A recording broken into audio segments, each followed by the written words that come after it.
Bonjour à toutes et à toutes, chers auditoires. Aujourd'hui, nous allons parler de la Révolution russe. Donc, la Révolution russe est l'ensemble des événements ayant conduit en février 1917 au renversement spontané du régime tsariste de Russie.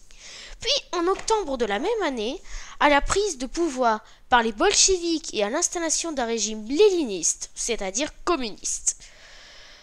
Largement favorisée par la guerre, par la Grande Guerre, la Révolution russe est un événement fondateur et décisif du XXe siècle.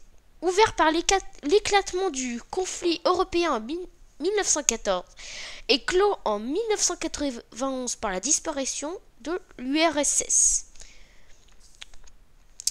Les défaites successives de la Russie lors de la Première Guerre mondiale sont l'une des causes de la Révolution de février.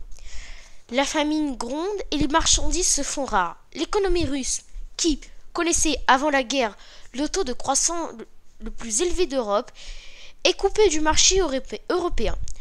La chambre basse du Parlement russe, donc la Douma, constituée de partis libéraux et progressistes, met en garde le tsar Nicolas II contre ces menaces pour la stabilité tant de la Russie que du régime, et lui conseille de former un nouveau gouvernement constitutionnel.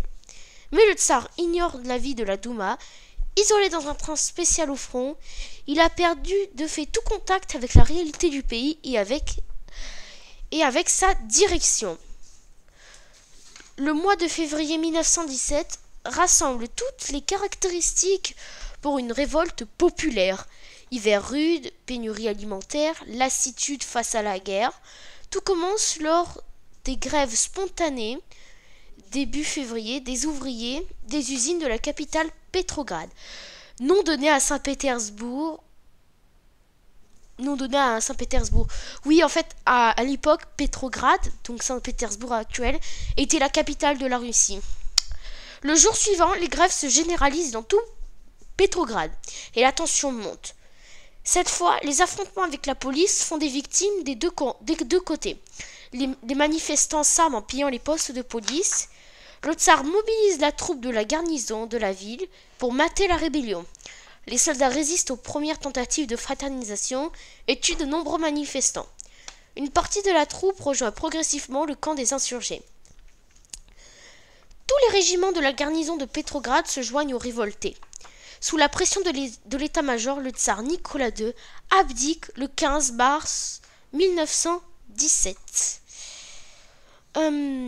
Donc, les issues, c'est la victoire des bolcheviks, abdiction et assassinat de Nicolas II et l'assassinat de sa famille en plus, chute de l'Empire russe, dissolution du gouvernement provisoire, donc qui avait été créé après que le tsar Nicolas II abdique, création de la RSF de Russie, et c'est le début, hélas, de la guerre civile. Pauvre Russie, je te plains.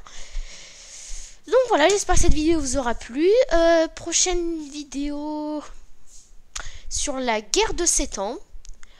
Donc d'ici là, portez-vous bien. Et à une prochaine vidéo, oui, sur la guerre de 7 ans. Ciao, ciao!